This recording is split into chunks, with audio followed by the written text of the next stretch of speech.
창세기 39장. 요셉이 이끌려 애굽에 내려가매 바로의 신하 친위대장 애굽 사람 보디발이 그를 그리로 데려간 이스마엘 사람의 손에서 요셉을 산이라. 여호와께서 요셉과 함께 하심으로 그가 형통한 자가 되어 그의 주인 애굽 사람의 집에 있으니 그의 주인이 여호와께서 그와 함께 하심을 보며 또 여호와께서 그의 범사에 형통하게 하심을 보았더라. 요셉이 그의 주인에게 은혜를 입어 섬김에 그가 요셉을 가정 총무로 삼고 자기의 소유를 다 그의 손에 위탁하니 그가 요셉에게 자기의 집과 그의 모든 소유물을 주관하게 한 때부터 여호와께서 요셉을 위하여 그 애굽 사람의 집에 복을 내리심으로 여호와의 복이 그의 집과 밭에 있는 모든 소유에 미친지라. 주인이 그의 소유를 다 요셉의 손에 위탁하고 자기가 먹는 음식 외에는 간섭하지 아니하였더라. 요셉은 용모가 빼어나고 아름다웠더라. 그 후에 그의 주인의 아내가 요셉에게 눈짓하다가 동침하기를 청하니 요셉이 거절하며 자기 주인의 아내에게 이르되 내 주인의 집안의 모든 소유를 간섭하지 아니하고 다 내 손에 위탁하였으니 이 집에는 나보다 큰 이가 없으며 주인이 아무것도 내게 금하지 아니하였어도 금한 것은 당신뿐이니 당신은 그의 아내임이라. 그런즉 내가 어찌 이 큰 악을 행하여 하나님께 죄를 지으리이까. 여인이 날마다 요셉에게 청하였으나 요셉이 듣지 아니하여 동침하지 아니할 뿐더러 함께 있지도 아니하니라. 그럴 때 요셉이 그의 일을 하러 그 집에 들어갔더니 그 집 사람들은 하나도 거기에 없었더라. 그 여인이 그의 옷을 잡고 이르되 나와 동침하자. 그러나 요셉이 자기의 옷을 그 여인의 손에 버려두고 밖으로 나가매 그 여인이 요셉이 그의 옷을 자기 손에 버려두고 도망하여 나감을 보고 그 여인의 집 사람들을 불러서 그들에게 이르되 보라, 주인이 히브리 사람을 우리에게 데려다가 우리를 희롱하게 하는도다.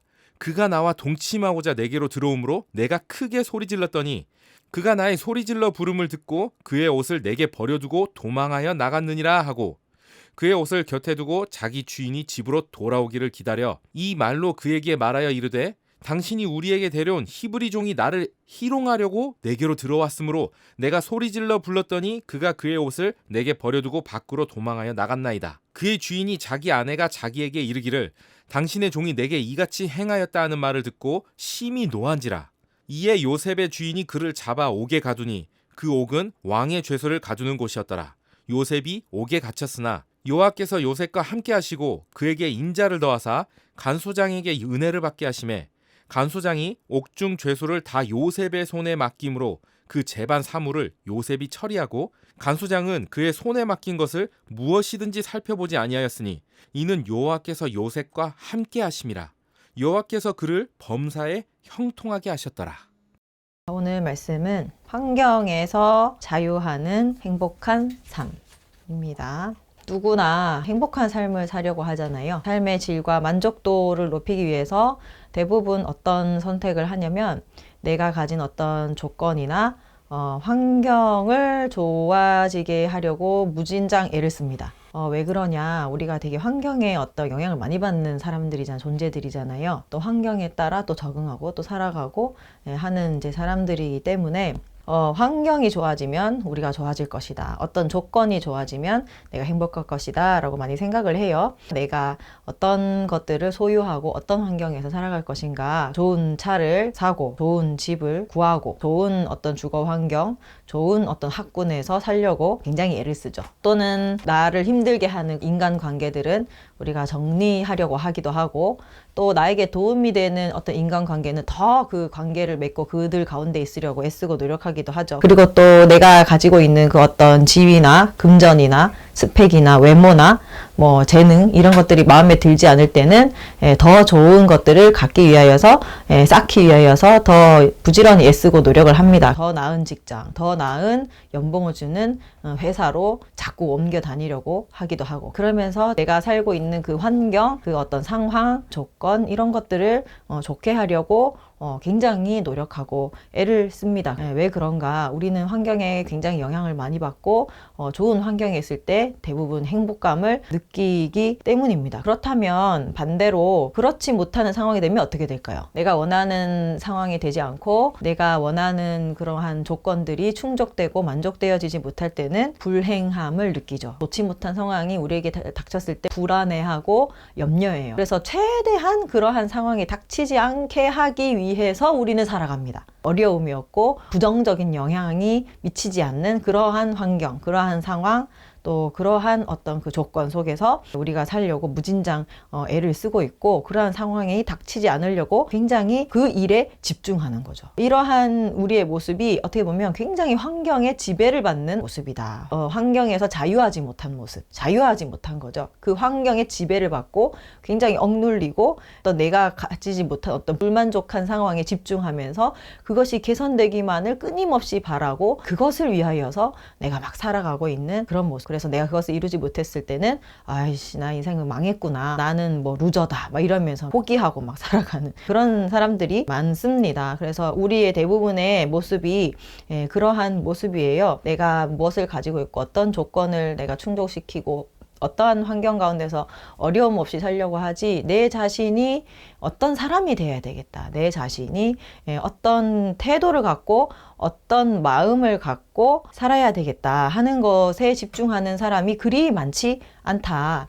그런데 실제로 인생의 그 어떤 진리를 발견한 사람들은 내가 어떤 사람이 되어야 하는가 하는 것이 더 중요하다라는 사실을 깨닫는 사람인 거죠. 내가 어떤 태도로 살아가야 하는가, 어떤 마음을 가지고 살아가야 되는지, 또 어떤 습관을 갖고 어떤 생각과 어떤 가치관을 가지고 살아가느냐를 더 집중을 하고, 그렇게 살아갈 때 내 어떤 조건과 환경과 상관없이 내 삶의 질이 향상될 수 있다라고 믿어요. 그렇게 살다 보면 환경도 더 좋고 더 나은 방향으로 더 바뀌기도 합니다. 그래서 요즘에 이제 사람들도 내 자신을 돌아보는 것이 중요하다, 나의 문제점을 파악하는 것이 중요하다 하는 이야기들이 많이 나오고 있어요.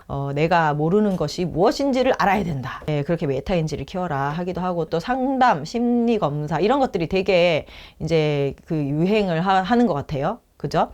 그래서 그런 것들이 다 뭐예요? 나를 파악하기 위한 거죠. 나를 파악하고 내가 부족한 부분이 무엇인지, 그리고 나의 장점은 무엇인지, 그럼 내가 보완하고 바뀌어야 되는 부분은 무엇인지, 이제 이런 것들을 다 파악하는 거예요. 상담에서도 가장 중요한 것이 뭐냐면 상대방을 변화시키기 위해서는 내가 바뀌어야 한다. 그래서 애들이 막 문제를 일으키고 하면 거의 대부분 애가 문제라기보다는 상담을 신청한 부모님이 뭔가 잘못된 부분들이 있다. 자기 자신의 어떤 그 교육 태도나 그런 것들을 바꾸기 위해서 굉장히 눈물겨운 사투를 하는 그런 모습들을 우리가 많이 보고 있습니다. 하나님 모르는 사람들도 그러한 어떤 진리들을 깨닫고 내 자신을 돌아보고 내가 어떤 태도로 살아가고 어떤 생각으로 살아가야 하는지 돌아보아야 한다 하는 것을 중요하게 여기고 살아가는데, 하나님의 백성들이라면 더더욱 그러한 부분들에 대해서 고민하고 노력해 볼 필요가 있는 거죠. 내가 어떤 환경에 있는지 그것에 집중하기보다는 내가 어떤 사람이 되어야 하는지, 기독교인이라면 그것에 더 집중하고 살아가야 한다. 그것이 어떻게 보면 기독교의 핵심 진리입니다. 회개하라, 천국이 가까웠다 하는 것부터가 내가 회개할 때 천국이 임한다 하는 것을 말을 하잖아요. 먼저 그 나라와 그의 의를 구하면 너에게 이 모든 것을 더해 주겠다. 그죠? 그러니까 내가 무엇을 갖고 있는지, 조건, 환경, 이게 중요한 게 아니고 내가 어떤 삶을 살아야 되는지, 그 나라와 그의 의를 구하는 삶을 살아야 하는 것에 대해서 말씀을 하시는 거죠. 남에게 대접받고 싶은 대로 남에게 대접하라. 그러니까 내가 다른 사람들에게 사랑받고 싶으면 저 사람은 나를 사랑하지 않아 라고 하기 전에 내가 먼저 그러한 삶을 살아야 된다는 거죠. 그 사람을 사랑하고 섬기고 봉사하고 애쓰고 하는 그런 모습들이 있어야 상대방도 그렇게 한다. 그래서 성경에서는 내가 어떠한 삶을 살아야 하는가, 거기에 따라서 삶이 행복할 것인지 불행할 것인지 판가름이 난다 하는 것을 이야기를 하고 있어요. 그렇다면 우리가 어떻게 살아야 하고 어떤 가치관을 갖고 살아야 하는가, 이제 성경을 통하여서 우리가 답을 찾아보도록 할게요. 그러면 그리스도인들은 어떠한 삶을 살아야 하는가, 어떤 사람이 되어야 하는가. 그래서 성경을 보면 지시사항들이 있어요. 이렇게 살아야 된다, 저렇게 살아야 된다. 특히 율법 보면 이건 이렇게 해야 되고 저건 저렇게 해야 되고 많은 말들이 나오고 있잖아요. 그런데 성경의 전체적인 어떤 가르침 다 합치면 어떻게 되냐? 예수님처럼 살자. 예수님 안에 거하는 삶을 살자. 그래서 요한복음 15장 4절에서 5절 한번 펴보세요. 내 안에 거하라. 나도 너희 안에 거하리라. 가지가 포도나무에 붙어 있지 아니하면 스스로 열매를 맺을 수 없음 같이 너희도 내 안에 있지 아니하면 그러하리라. 나는 포도나무고 너희는 가지라. 그가 내 안에 내가 그 안에 거하면 사람이 열매를 많이 맺나니 나를 떠나서는 너희가 아무것도 할 수 없음이라. 예수님이 이거 해라 저거 해라 뭐 째라 저째라 하지만 결국에는 그걸 다 합치면 뭐냐면 내 안에 거하라는 거예요. 예수님을 사랑하고 예수님의 말씀대로 살으라 하는 거죠. 예수님 안에 거한다는 게 그런 것이잖아요. 그죠? 그러면 열매도 자연스럽게 맺힌다. 그래서 사도 바울도 갈라디아서 2장 20절 말씀에 내가 그리스도와 함께 십자가에 못 박혔나니 그런즉 이제는 내가 사는 것이 아니요 오직 내 안에 그리스도께서 사시는 것이라. 결국에는 자신의 삶이 어떤 삶이라는 거예요? 그리스도와 연합된 삶. 그죠? 그래서 이제는 내가 아니고 내 속에 계시는 그리스도께서 사시는 삶이다. 그러니까 중요한 것은 예수님 안에서 거하면서 내 속에 계시는 예수님을 드러내는 삶을 살아라. 그러니까 예수님을 닮는 예수님의 모습으로 사는 삶을 살아야 한다. 그럴 때 우리 가운데 하나님의 나라가 임하게 된다 하는 것을 우리가 발견할 수 있습니다. 이야기를 왜 하냐? 오늘 요셉의 모습이 이러한 삶이라는 거예요. 요셉은 구약시대의 사람으로서 앞으로 오실 메시아를 예표하는 자라고 우리가 볼 수 있어요. 그래서 보통 이제 그리스도의 모형으로서의 역할을 한다라고 이야기를 할 수가 있어요. 보면 요셉의 삶이 정말로 예수님의 어떤 생애를 그대로 그려주고 있거든요. 아버지의 사랑을 받는 아들이었죠. 형들의 시기 질투를 막 받아서 결국은 어떻게 됐어요? 은 20에 노예로 팔렸다. 그리고 노예가 되었고 죄수로서 고난을 당하다가 총리가 되어서 많은 사람들과 그 자신의 가문을 흉년에서 구출해냈다. 건져냈다. 이런 모습, 결국에는 예수 그리스도의 행애와 사역들을 보여주는 것이죠. 물론 하나님께서 요셉을 선택을 하셔서 메시아의 그 어떤 모습을 예언하고 보여주는 그 어떤 역할로 요셉을 세우신 것도 있어요. 그런데 이제 우리가 예수 그리스도의 모형이다 이렇게 하면 요셉이 굉장히 대단한 사람처럼 느껴지는 거죠. 아무나 예수 그리스도의 모형이 될 수 없잖아요. 그래서 우리와 상관이 없고 동떨어진 특별한 존재 이렇게 이제 볼 수가 있습니다. 그런데 예수 그리스도의 모형이다 이 말은 예수님이 오셨고 그 이후에 살아가고 있는 신약시대의 성도의 관점에서 보면 이 예수 그리스도의 모형이라는 것이 결국에는 예수 그리스도를 닮았고 예수 그리스도를 나타내는 사람이었다라는 뜻이에요. 그래서 요셉만 특별한 것이 아니라 하나님의 말씀대로 순종하고 살아가는 모든 사람들이 예수 그리스도를 닮은 사람이 된다는 것이에요. 그래서 구약에 보면 예수 그리스도의 모형으로서 역할을 하는 사람들이 많거든요. 노아와 방주. 예수 그리스도께서 심판의 때에 구원하는 그 역할을 이제 표현을 한 거예요. 아브라함과 이삭 번제로 바친 사건. 하나님께서 자신의 아들을 우리를 위해서 대신 죽이신 모세 출애굽 사건, 그 애굽의 10가지 막 재앙을 막 내리면서 막 탈출하고 우리를 죄에서 구원하시는 예수 그리스도를 나타내고 드러내는 거예요. 다윗 양치는 사람이 이제 왕이 됐어요. 예수 그리스도가 우리의 목자가 되시고 우리를 다스리시는 왕이 되신다. 구약 시대에 다양한 사람들의 다양한 삶, 그 삶의 여러 가지 그 순간순간들이 다 예수 그리스도의 모형으로서 역할을 감당을 하는데 언제 그러한가? 언제? 하나님 앞에 순종할 때 그 삶 속에서 예수 그리스도가 나타나고 드러나는 거예요. 그럼 우리가 뒤집어서 생각하면 하나님께서 우리에게 요구하시는 순종이 특별한 것이 아니고 예수 그리스도처럼 살아라는 것을 우리에게 가르치고 우리에게 말씀하신다는 것입니다. 주님께서 우리에게 말씀하시는 그 모든 순종의 삶이 다 예수 그리스도의 삶이라는 것입니다. 우리의 삶 모든 상황 모든 사람들에게서 예수 그리스도가 드러나고 나타난다. 그렇게 살 때 우리가 정말로 행복한 삶을 살고 천국을 누리는 삶을 살게 될 것이다 라는 것이에요. 어떻게 뭘 순종하고 어떻게 살아야 하는 것인가 우리가 이제 생각해 볼 필요가 있습니다. 그래서 요셉의 삶을 우리가 살펴볼게요. 먼저 요셉이 어떤 환경에 있었는지 살펴볼 필요가 있어요. 요셉이 형통한 자다 하는 것을 많이 들었잖아요. 그래서 요셉이 형통한 자였고 그리고 이후에 뭐가 돼요? 총리가 되잖아요. 결론이 잘 됐잖아요. 그러니까 이제 결론에 집중한 나머지 그래서 요셉이 얼마나 어려운 환경에서 고생했는지를 잘 못 보는 거예요. 뭐 어렵게 살았지만 그래서 잘 됐다. 우리가 이제 쉽게 생각을 하는 경향이 있어요. 그래서 하나님께서 막 도와주시고 형통한 사람이고 이렇게 생각을 하는데 사실은 그래봤자 노예예요. 노예. 죄수예요. 죄수. 내가 뭐 잘 돼봤자 결국에는 보디발이 잘 됐어요. 그죠? 하나님께서 도와주신 형통한 자였지만 그래도 요셉의 삶은 고통 가운데 있었다고요. 그래서 요셉의 입장을 생각을 해보면 정신적으로 또는 육체적으로 굉장히 이제 큰 충격을 받는 그런 상황이 있었던 거죠. 너무 큰 어려움 가운데 있었어요. 정말 큰 트라우마가 아마 생겼을 거예요. 생각을 해보세요. 요셉은 진짜 아버지의 사랑을 받으면서 부유한 집안에서 그 집안의 후계자로서 편하게 살았어요. 그렇게 지냈는데 그 모든 것들을 갑자기 다 한순간에 잃어버린 거죠. 한순간에 비참한 신세가 됐고 무시당하고 억압받고 자유가 없어지고 착취되고 누명까지 쓰면서 계속해서 억울한 상황에 처하게 되는 거죠. 거기에서 이제 죄수로까지 전락하게 된다. 그러면 요셉의 입장에서는 어떨까요? 아, 내 인생 어디까지 떨어질 것인가? 내 인생은 어디까지 나락으로 떨어질 것인가? 얼마나 더 안 좋아져야지만 끝이 날 것인가? 이제 이런 생각이 들 수밖에 없어요.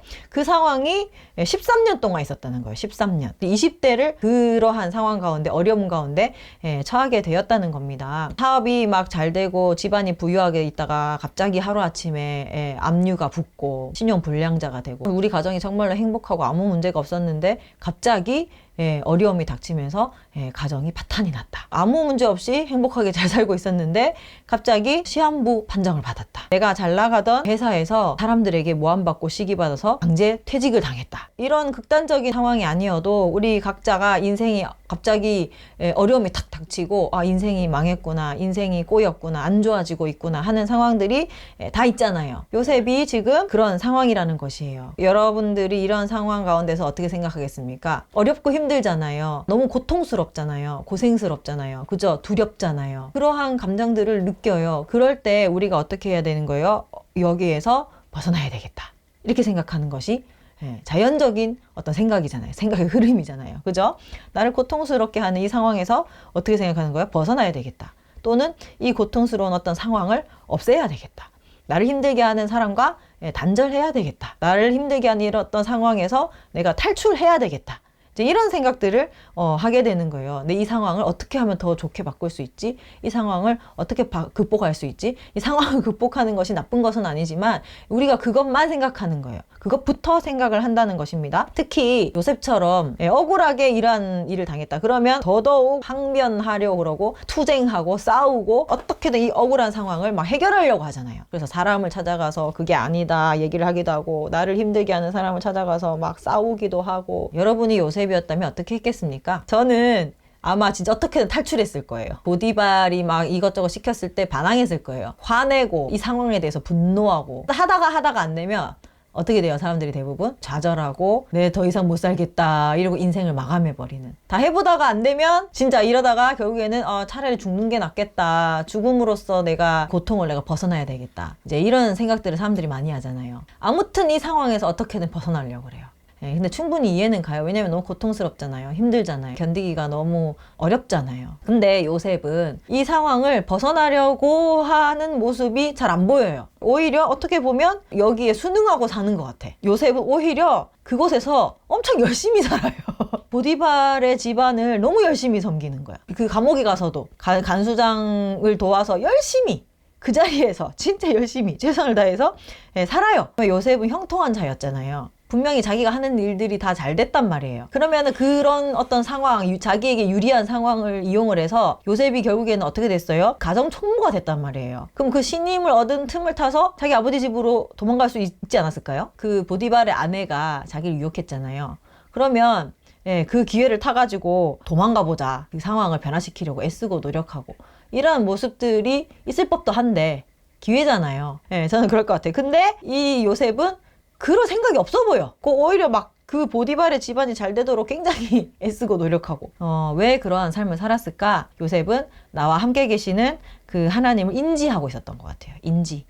그래서 하나님 앞에서 내가 어떻게 살아야 하는가. 여기에 집중하는 삶을 살았을 것이다.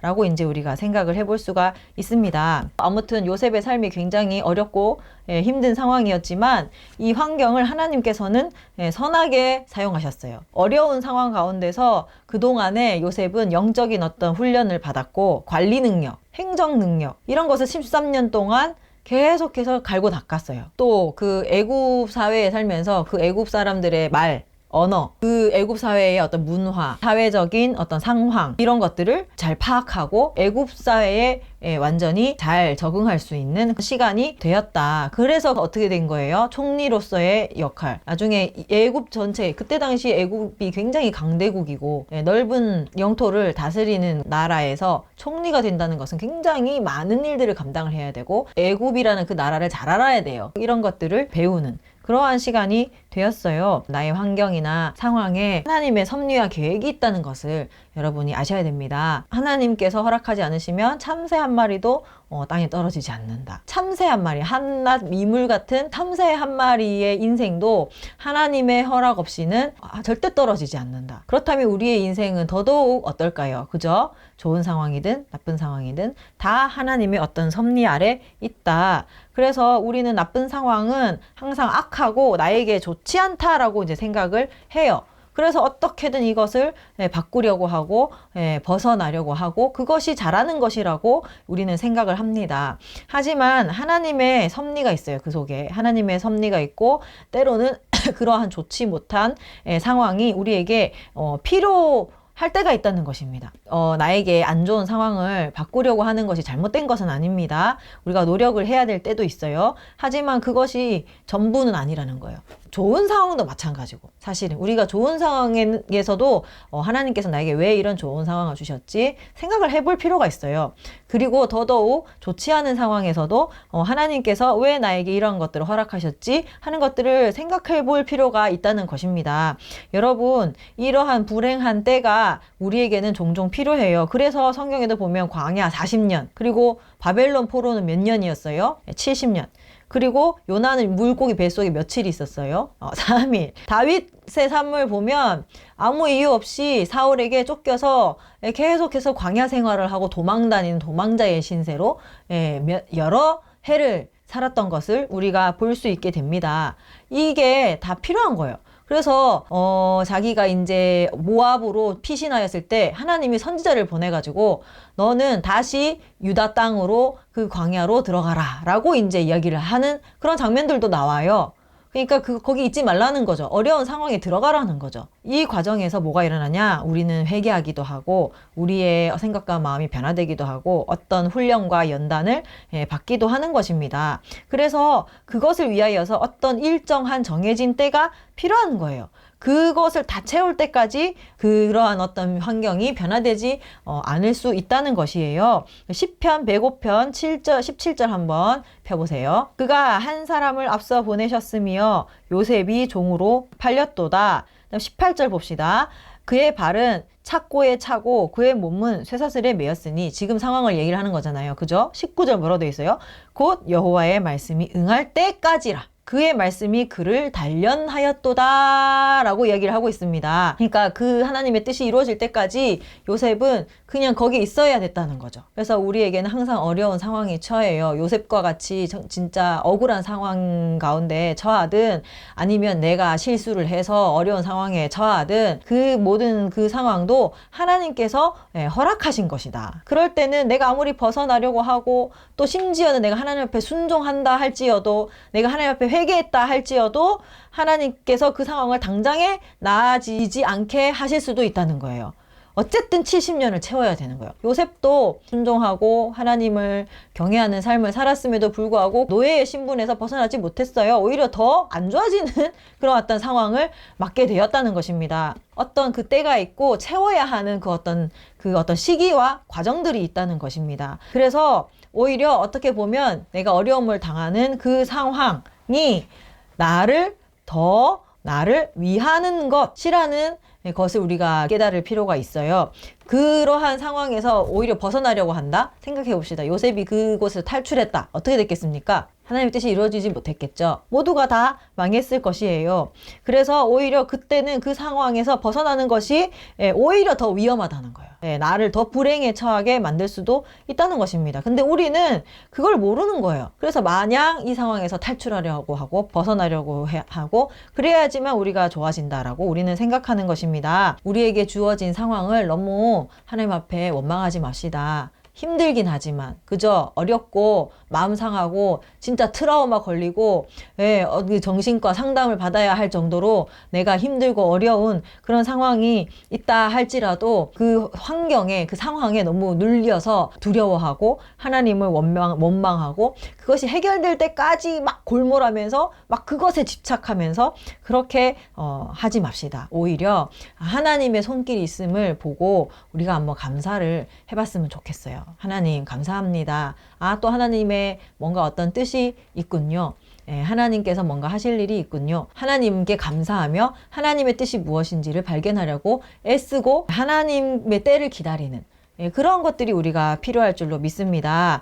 그럴 때 하나님께서 하나님의 때에 우리의 상황을 바꾸어 주세요. 우리가 이제 착각하는 것이 이런 것이에요. 내 상황과 환경, 조건 이것을 내가 바꿀 수 있다고 생각해요. 내가. 사실은 그거 다 하나님께서 하시는 거예요. 하나님께서 변화시키시고 하나님께서 회복시키시는 것이지 내가 할 수 있는 것이 아니에요. 하나님의 그 어떤 다스리심이 있고 하나님의 허락 속에 일어나는 일들입니다. 내가 했다라고 하지만 그게 다 하나님께서 허락하셨기 때문에 가능했던 일인 것이죠. 야고보서 4장 13절에서 16절 말씀을 보면 오늘이나 내일이나 우리가 어떤 도시에 가서 거기서 1년을 머물며 장사하여서 이익을 보리라 하는 자들아, 내일 일을 너희가 알지 못한다. 너희 생명이 뭐냐? 너희는 잠깐 보이다 없어지는 안개다. 그래서 너희가 도리어 말하기를 주의 뜻이면, 하나님께서 뜻하신다면 우리가 살기도 하고 이것도 하고 저것도 하리라 라고 하라고 하는 거예요. 거기에 벗어나는 것은 다 허탄한 자랑이다. 이제도 너희가 허탄한 자랑을 하니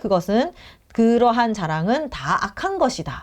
내가 계획해서 이러한 일들을 하고 저러한 일들을 하고 나의 환경을 이렇게 바꾸고 내가 어떤 이러한 조건들을 달성하고 어떤 일을 하겠다라고 하는 사람들아, 너희가 그렇게 한다고 착각하지 마라. 하나님의 뜻이면 우리가 이것도 하고 저것도 할 것이다 라고 말하라 라고 이야기를 하는 것입니다. 결국에는 다 하나님의 뜻과 하나님의 허락 하에 우리가 이 모든 일들을 한다라는 것이죠. 그거를 우리가 알아야 된다는 것입니다. 우리의 어떤 환경과 조건도 하나님께서 허락하시고 하나님의 때에 또 그것을 거두어 가시고 하실 때가 있다는 것이에요.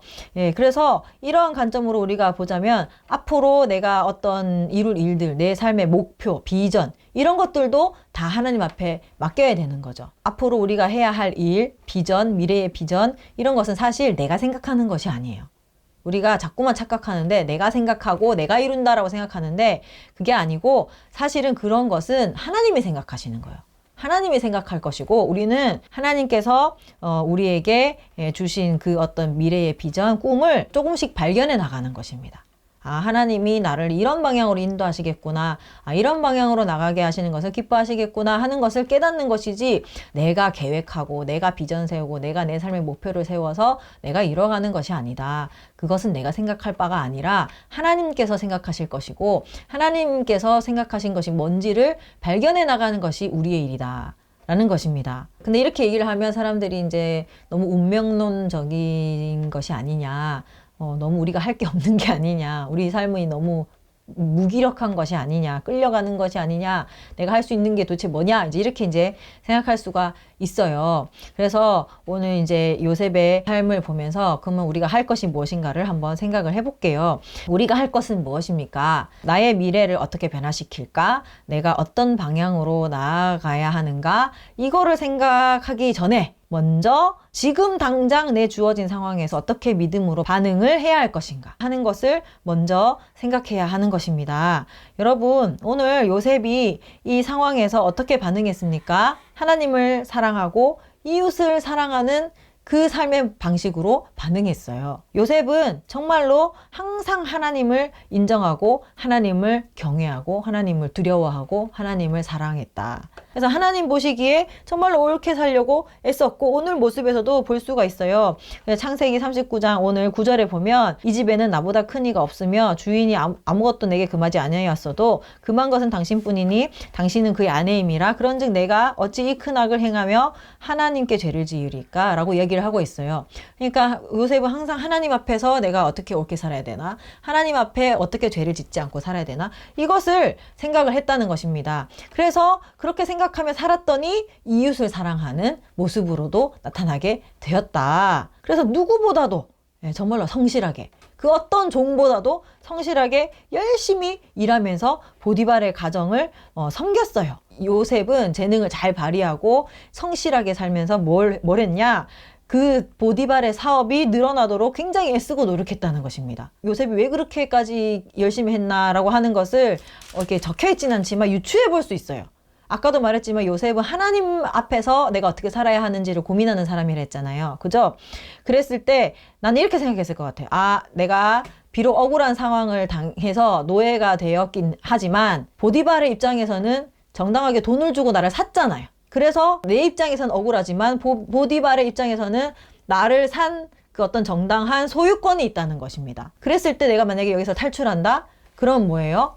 그 보디발의 소유에 손해를 끼치는 거죠. 자신도 가정에서 노예가 있었어요. 그 종과 노예가 그 사람의 재산이고 어떤 소유라는 것을 인식하고 있었단 말입니다. 자기 입장에서는 억울하지만 보디발의 입장에서는 뭐예요?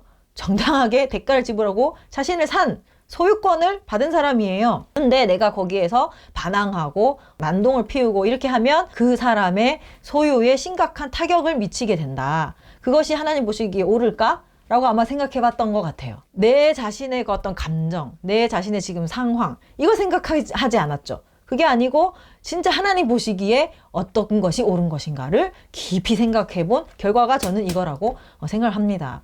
우리는 뭐부터 생각해요? 내가 뭐가 불편한지, 내가 뭐가 억울한지, 내 감정은 어떤지 이거부터 생각하잖아요. 그래서 하나님 보시기에는 이러한 행동을 하면 안 되겠지만 그래도 내가 억울하니까 화내고, 내가 억울하니까 싸우고, 내가 억울하니까 투쟁하고 한단 말이에요. 그것을 하나님께서 기뻐하실 것이다 라고 착각하기까지 합니다. 정말로 우리가 내 어떤 상황, 내 어떤 감정 배제하고 깊이 하나님께서 원하시는 것이 무엇인지를 고민해 봤는가 하는 것들 우리가 생각해 봐야 된다는 거죠. 이 보디발의 그 아내가 자신을 유혹할 때도 뭘 생각했어요? 보디발을 생각했어요.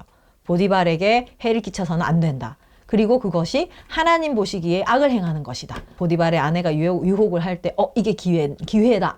내가 어떻게 하면 더 이 상황을 유리하게 사용할 수 있을까 생각하지 않고 하나님 앞에서 정말로 이웃을 사랑하고 하나님 앞에서 의롭게 사는 삶을 생각하고 고민을 했다는 것입니다. 그래서 요셉은 지금 내 상황을 어떻게 바꿀 것인가를 고민하기보다 지금 이 상황에서 난 어떤 사람이 되어야 하는가, 어떤 가치관으로 살아야 하는가를 더 집중했다는 거예요. 그래서 하나님 앞에 옳게 살아야 되겠구나. 이게 더 중요했던 사람입니다. 요셉은. 그렇게 살아갔을 때 하나님께서 그의 삶에 형통한 삶을 주셨고 또 그러한 삶이 결국에는 나를 더 나은 상황과 환경으로 인도했다는 것입니다. 여러분, 우리가 집중해야 될 것은요, 내 자신이 어떤 사람이 될 것인가예요.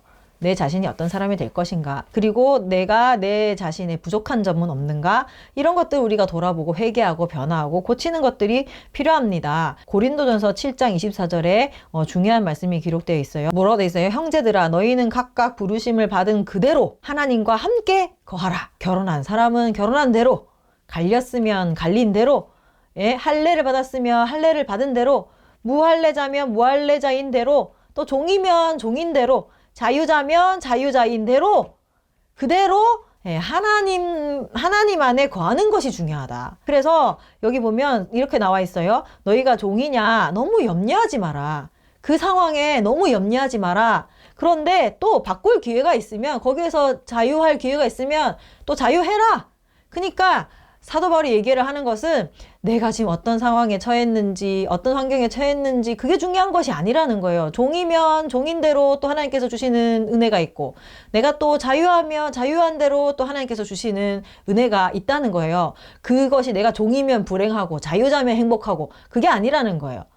근데 또 기회가 되면, 할 수 있으면 또 자유자가 되고, 그거를 막 안 되는 걸 억지로 할 필요는 없다. 그냥 그곳에서 상전을 잘 섬기고 정말로 죽게 하듯이 해라. 그렇게 해라. 근데 또 자유할 수 있으면 또 자유해라. 또 그 가운데서 주시는 또 하나님의 은혜가 있다. 그러니까 사도 바울이 얘기하는 포인트는 어떤 조건이나 상황이나 환경이 중요한 것이 아니고 그곳에서 하나님과 함께하는 것이 중요하다. 그게 중요하다는 거예요. 그래서 하나님의 뜻과 말씀을 벗어나지 않는 그런 삶을 사는 것이 제일 중요하다. 그래서 내가 무엇을 가졌고 무엇을 이루었고 내가 어떤 상황에 있고 하는 것이 중요한 것이 아니고 내가 그 어떤 가치관을 가지고 어떻게 반응하면서 결단하면서 살아가는가 하는 것이 중요하다. 내 삶에서 일어나고 있는 모든 상황 가운데서 내 반응이 뭔가, 내가 어떤 식으로 선택하고 어떤 식으로 행동하며 살아가고 있는가. 거기다가 하나님께서 더 축복을 우리에게 부어주신다는 것이에요. 근데 우리가 이제 생각을 하죠. 반응만 하는 삶은 너무 수동적인 삶이 아닐까. 그런데 우리가 미래를 개척하고 계획하면 된다, 안 된다. 이거를 말하기 이전에 우리는 제대로 우리의 상황과 환경 가운데서 옳게 반응하기도 벅찬 죄인이다. 사실은 내 미래를 개척하고 나아가기보다는 지금 당장 나에게 주어진 그 삶을 반응하고 그 삶을 대처하기에도 부족한 죄인, 연약한 사람이다라는 것이에요. 그래서 사실은 그런 미래를 개척하고 살 능력도 없는 거예요.